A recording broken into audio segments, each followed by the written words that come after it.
Family کے ساتھ اگر کوئی موو کرنا چاہتا ہے تو کیا کریں. یہ میرے پاس ایک لسٹ تھی کنٹریز کی، یورپین کنٹریز ہے، تو میں نے کہا یار یہ میں آپ کے ساتھ شیئر کرتا ہوں، ہو سکتا ہے کسی کا بھلا ہو جائے اس سے، کیونکہ یہ سارے ٹاپ لیول کی کنٹریز ہیں، وہاں پہ فیملی کے ساتھ موو کیا جا سکتا ہے. السلام علیکم جی، کیسے آپ لوگ؟ امید ہے آپ ٹھیک ہوں گے. میں نے ابھی ریسنٹلی ویڈیو بنائی تھی اس چینل پہ، فلائنگ دا ورلڈ والے پہ، کہ کہاں پہ کیا کریں، مطلب فیملی کے ساتھ اگر کوئی موو کرنا چاہتا ہے تو کیا کریں. تو اسی سلسلے میں یہ ایک میں نے ویڈیو بنائی ہے. بڑی میرے ذہن میں تھا یار کہ بہت سارے لوگ ایسے ہوتے ہیں، بہت سارے فیملیز ہوتی ہے جو کہ ایک سالڈ دیکھنا چاہتی ہے کہ کوئی سالڈ آپشن ہو تو وہ اس پہ کام کرے یا اس پہ سرچ کرے یا اس کو جو ہے جا کے اپٹین کرے. تو یہ میرے پاس ایک لسٹ تھی کنٹریز کی، یورپین کنٹریز ہے باقاعدہ، جو شنگن ایریا میں ہے، جو ٹاپ کنٹریز ہیں. تو میں نے کہا یار یہ میں آپ کے ساتھ شیئر کرتا ہوں، ہو سکتا ہے کسی کا بھلا ہو جائے اس سے، کیونکہ یہ سارے ٹاپ لیول کی کنٹریز ہیں، مطلب جو شنگن ایریا میں ہے، اور یہاں پہ فیملی کے ساتھ موو کیا جا سکتا ہے اور ریلیٹیولی ایزی ہے موو کرنا. یورپ میں آپ کو بتاؤں فیملی کے ساتھ کینیڈا کے بنسبت یا جو امریکہ ہے اس کے بنسبت، کیونکہ آج کل وہاں پہ کافی زیادہ سختی ہے، لیکن یہاں پہ سٹل ویزا آپشنز جو ہے وہ اویلیبل ہے اور آپ ایزلی اس کو گیٹ کر سکتے ہو. ٹھیک ہے، تو یہ جو ویزے میں آپ کو بتا رہا ہوں یہ بیسیکلی پیسیو انکم ویزے ہے. پیسیو انکم سے مراد یہ ہے کہ آپ کی کوئی انکم آ رہی ہو بینک میں، لیٹس سے ریئل اسٹیٹ سے آ رہی ہو، فکس ڈپازٹ سے آ رہی ہو، بینک میں آپ نے پیسہ رکھا ہوا ہے، یا ڈیویڈنڈس وغیرہ ہے، یا کوئی آن لائن آپ کام کرتے ہیں، انٹلیکچوئل پراپرٹی ہے آپ کی. ٹھیک ہے، تو اس ٹائپ کی یہ انکم میں کنسیڈر کی جاتی ہے. اور اگر آپ کی انکم اس طرح بھی فی الحال نہیں ہے تو آپ اس کو بنا بھی سکتے ہیں. تو یہ جو 5 کنٹریز ہیں میرے بھائی، اس میں پہلے نمبر پہ یہ ساری یورپین کنٹریز ہیں. اس میں پہلے نمبر پہ پرتگال ہے. پرتگال کا سب سے ایزی ہے، میں خود اسی ویزے پہ آیا ہوں. پرتگال D7 ویزا اس کو کہا جاتا ہے، اور یہ مجھے بہت ایزلی ملا تھا. ترکی کے اندر صرف 7-8 دن کے اندر مجھے یہ ویزا ملا تھا، اور اس میں جو ہے ریکوائرمنٹس بھی منیمم ہے. آپ کو پر منتھ انکم جو ہے وہ شو کرنی ہے تقریباً 1000 یورو، اور اگر آپ کے ساتھ بچے فیملی ہے تو ان کا تھوڑا سا اضافہ کرنا پڑے گا. لیٹس سے آپ کے 2-3 بچے ہیں اور ایک وائف ہے تو آپ کو 2000 یورو شو کرنا ہے، اس طرح کی انکم. ٹھیک ہے، اور یہ انکم جو ہے یہ مین ریکوائرمنٹ ہے. باقی ریکوائرمنٹس میں آپ کو بتاتا ہوں. باقی ریکوائرمنٹس تقریباً سب کنٹریز کی سیم ہے، یعنی کہ باقی ریکوائرمنٹس میں یہ ہوتا ہے کہ آپ نے ہوٹل بکنگ دینی ہے، یعنی کہ یہاں سے نا رینٹل کانٹریکٹ بنانا ہوتا ہے جس کنٹری میں آپ جا رہے ہو. لیٹ سے پرتگال میں آپ جا رہے ہو تو یہاں سے رینٹل کانٹریکٹ ہونا چاہیے آپ کے پاس، کہ جہاں پہ آپ کے پاس گھر ہو آپ وہاں پہ رہو گے. تو میں نے تو سمپلی بکنگ دے دی تھی 4 مہینے کی. لوگ ویسے 1 سال کا کہتے ہیں کہ آپ دو گے تو زیادہ چانس ہوتا ہے، لیکن میرے خیال سے آپ اگر 3-4 مہینے کا بکنگ سے یا ایئر بی این بی وغیرہ سے دے دو تو وہ بھی چل جائے گا. ٹھیک ہے، نہیں تو یہاں سے بھی 6 مہینے کا کیا جا سکتا ہے، جو رینٹل کانٹریکٹ ہے وہ بنایا جا سکتا ہے، کوئی اتنا بڑا مسئلہ نہیں ہے. پھر اس میں انشورنس بڑی امپورٹنٹ ہوتی ہے کہ آپ نے 1 سال کی انشورنس لگانی ہوتی ہے پوری فیملی کی. اور اس کے بعد جو نارمل ڈاکومنٹس ہوتے ہیں جیسے پولیس کریکٹر سرٹیفکیٹ ہو گیا آپ کا، میرج سرٹیفکیٹ، بچوں کے برتھ سرٹیفکیٹس، اپلیکیشن فارم، آپ کی تصویریں وغیرہ، اور یہ ساری چیزیں یہ بیسک ڈاکومنٹس ہوتے ہیں. یہاں پہ میرے پاس لکھے ہوئے ہیں، یہ تقریباً سب کے سیم ہوتے ہیں. ٹھیک ہے، criminal record, application form, photographs, اور یہی چیزیں ہیں بس. تو مین جو اس میں ونس اگین آپ کو کہہ رہا ہوں، وہ آپ کا ریکوائرڈ جو پیسے ہیں بینک اکاؤنٹ میں آپ کے شو ہونی چاہیے، ہر مہینے آپ کے پاس آ رہے ہو. اور دوسرا یہ کہ آپ کو 1 سال کے ایکول وہ پیسے آپ کے اکاؤنٹ میں بھی پڑے ہو. یعنی لیٹ سے کہ آپ 2000 پرتگال کہہ رہا ہے پر منتھ آپ کی انکم ہونی چاہیے، تو 24000 یورو آپ کے اکاؤنٹ میں ہونی چاہیے. ٹھیک ہے، تو یہ اکاؤنٹ میں سیونگ ہونی چاہیے، تو تب آپ یہ ویزا اپلائی کر سکتے ہو فیملی کے ساتھ. دوسرے نمبر پہ بھائی جان اسپین کا ویزا ہے، جس کو نان لوکریٹو ویزا کہا جاتا ہے. اسپین کا ویزا جو ہے دوسرے نمبر پہ ایزی ہے، 1 سال کا یہ ویزا ملتا ہے. اس کی تھوڑی سی ریکوائرمنٹ زیادہ ہے. اگر آپ اکیلے ہو تو آپ کو تقریباً 3000 یورو انکم شو کرنی ہے. ٹھیک ہے، ویسے تو تھوڑی کم ہے لیکن میں تھوڑا سا زیادہ بتا رہا ہوں. تو 3000 یورو پر منتھ آپ کی پیسیو انکم آ رہی ہو تو آپ ایلیجیبل ہو. 36000 آپ کے بینک میں ہونی چاہیے سیونگ جو ہے.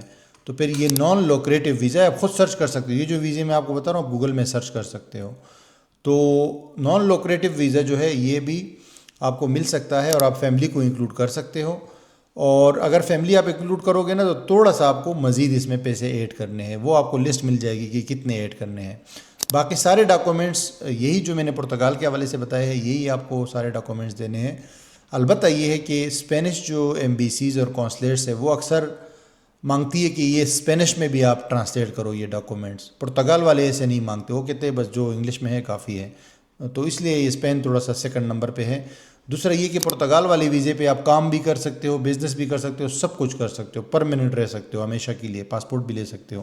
اسپین والے ویزے میں 1 سال کا یہ ہوتا ہے, پرتگال والا 2 سال کا ملتا ہے پہلے سال, مطلب پہلی بار میں جو آپ کو TRC ملتا ہے.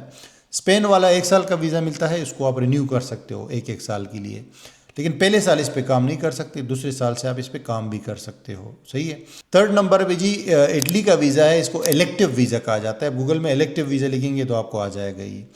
اس کی بھی تقریباً 3000 آپ کو ریکوائرڈ ہے اماؤنٹ اگر آپ اکیلے ہیں, اور اس میں لیز بہت ضروری ہے. اٹلی سے آپ کو گھر کا کرایہ وہ گھر لینا ہوگا رینٹ پہ نا, لیکن اگین Airbnb booking.com اٹلی میں بھی چل جائے گا, اسپین میں بھی چل جائے گا, کیونکہ آپ ابھی گئے نہیں ہو تو کیسے کر سکتے ہو یہ. لیکن اس میں کچھ چیزیں ضروری ہے, کچھ وہاں لوکل ڈاکومنٹس آپ کو بنانے پڑتے ہیں, کچھ چیزیں ضروری ہے, وہ آپ کو یہاں پہ نظر آ جائیں گی. لیکن وہ ہر بندے کے لیے ضروری نہیں ہے, مطلب ٹیکس نمبر وغیرہ جو ہیں آپ لے سکتے ہو, وہ باہر سے بھی آپ بنا سکتے ہو, اتنا کوئی بڑا ایشو نہیں ہے. ٹھیک ہے جی. لیکن مین ریکوائرمنٹس یہ والے ہیں. تو بھائی جان 30,000 یورو آپ کے بینک میں ہو اور 3,000 آپ کا منتھلی آ رہا ہو تو آپ اسپین کا بھی یہ ویزا اپلائی کر سکتے ہو. باقی ڈاکومنٹس وہی ہے جو اٹلی کی, یہ اٹلی کی میں بات بتا رہا ہوں, جو اسپین کی ہے وہ اٹلی کی بھی ہے اور وہ پرتگال کی بھی ہے. 4تھ نمبر پہ جو کہ بہت سارے لوگوں کو نہیں پتہ, نہ اس کے اوپر کوئی بات کرتا ہے, وہ ہے فرانس کا ویزا. سب سے ایزی ویزا فرانس کا ہے, کیونکہ فرانس کہتا ہے کہ بھائی 1550 یورو پر منتھ آپ کے پیسیو انکم ہو اور اس کے ایکول 1 سال کے, یعنی 12 مہینے کے پیسے آپ کے پاس سیونگ ہو, تو یہ ویزا آپ اپلائی کر سکتے ہو. اور 12 مہینے کے سیونگ سے مراد ہے کہ 18,665 یورو آپ کے اکاؤنٹ میں ہو سیونگ کے طور پہ, اور یہ 1555 آپ کے پاس منتھلی آ رہے ہو نا انکم, پیسیو انکم سے. تو یہ ویزا سب سے ایزی ہے میرے بھائی, 1 سال کا ملتا ہے. البتہ اس پہ آپ کام نہیں کر سکتے, آن لائن کام تو کر سکتے ہو, ریموٹ وغیرہ, فزیکل کام نہیں کر سکتے, لیکن پہلے سال, اگلے سال سے آپ کر سکتے ہو. اور لاسٹ میں گریس کا ویزا ہے, یہ بھی 3,500 انہوں نے ابھی بڑھائی ہے, پہلے جو ہے 2,000 تھی منیمم انکم, ابھی 3,500 کر دی ہے. لیکن گریس کا بھی ہے اور آپ گریس بھی جا سکتے ہو. باقی وہی ڈاکومنٹ سارے چاہیے آپ کو, passport, proof of income, bank statement, اور یہ ٹریول انشورنس وغیرہ ساری چیزیں آپ کو گریس کی بھی چاہیے. اور 1 سال کی سیونگ تمام میں ضروری ہے. ونس اگین بتا رہا ہوں, 1 سال کی سیونگ سے مراد یہ ہے کہ گریس ابھی 3,500 مانگ رہا ہے آپ سے, تو 40,000 آپ کے بینک میں یورو ہونی چاہیے پر, یہ مطلب سیونگ ہو, تاکہ ان کو لگے کہ 1 سال کا خرچہ بندے کے پاس ہے, یہاں رہ سکتا ہے. باقی تو منتھلی آ رہا ہے, لیکن 1 سال کا خرچہ بھی اس کے پاس ہے. تو یہ چیز بہت ضروری ہے, اس پہ آپ نے وہ کرنا ہے. اب اس حوالے سے ہم بھی سروس دیتے ہیں, اگر آپ خود سے کر سکتے ہو تو ویل اینڈ گڈ ہے, آپ جا کے کریں. اگر آپ کو کنسلٹنسی چاہیے کہ اس میں کون سا سروس آپ کو کون سے والی کنٹری میں اپلائی کرنا چاہیے آپ کی سچویشن کے حساب سے, اور آپ کے پاس اتنی سیونگ ہے یا نہیں ہے, اور اگر اس کو آپ نے پروسیس بھی کرنا ہے, انیشیلی ہم کنسلٹنسی دیتے ہیں, آپ کے سچویشن کو دیکھ کے آپ کو پورا بتاتے ہیں کہ آپ کون سے والے آپشن کے لیے ایلیجیبل ہو, کس میں جانا چاہیے آپ کو. ٹھیک ہے. اور اگر آپ کی سچویشن اس کے برابر نہیں ہے تو ہم آپ کو بتائیں گے کہ کیسے اپنی سچویشن آپ نے بنانی ہے, اس کے لیے کیسے خود کو ایلیجیبل کرنا ہے, انکم کیسے بنانی ہے پیسیو والی, تو وہ بھی ہم طریقہ آپ کو بتا سکتے ہیں. اس کے علاوہ یہ کہ پروسیس بھی ہم کر سکتے ہیں, اگر آپ پروسیس کرنا چاہیں تو وہ بھی ہم آپ کا پورا پروسیس بھی کر سکتے ہیں. ٹھیک ہے جی. ہمارا یہ واٹس ایپ نمبر ہے, اس کے اوپر جو ہے آپ رابطہ کریں کنسلٹنسی کے لیے انیشیلی, اور پھر جو ہے اس کو آگے پروسیس کرنے کے لیے. اور یہ تمام ویزے سٹیزن شپ کی طرف بھی جاتے ہیں, پرتگال کا بھی جاتا ہے, اسپین کا بھی جاتا ہے, اٹلی کا بھی جاتا ہے, فرانس کا بھی جاتا ہے. فرانس کا اس میں یہ ہے کہ تھوڑا سا 5 سال بعد آپ سٹیزن شپ کے لیے ایلیجیبل ہو, باقی کنٹریز 10 سال بعد ہے, کیونکہ پرتگال نے بھی ابھی 10 سال کر دیا ہے نا. تو اس میں بہت پوٹینشیل ہے ان ویزوں میں, اور خاص طور پہ ان لوگوں کے لیے جو پاکستان سے باہر رہتے ہیں, مثلا دبئی میں, سعودیہ میں, قطر میں, ترکی میں, ملیشیا میں, ان لوگوں کو اپوائنٹمنٹ کا مسئلہ نہیں ہوگا نا پاکستان سے. باقی تو یہ ویزے پاکستان سے بھی اپلائی کر سکتے, مل بھی جاتے ہیں, ایسا کوئی مسئلہ نہیں ہے, لیکن پاکستان سے صرف جو ہے تھوڑا اپوائنٹمنٹ لیٹ ملتا ہے, کبھی نہیں ملتا اور کبھی بہت لیٹ ملتا ہے, 6 مہینے 8 مہینے بعد. ٹھیک ہے جی. تو thank you very much, I hope کہ یہ ویڈیو آپ کو پسند آئی ہوگی. کامنٹ کریں اگر آپ کا کوئی کویسچن ہو, اور ہم سے رابطہ کریں اگر آپ کو سروس یا کنسلٹنسی چاہیے اس حوالے سے.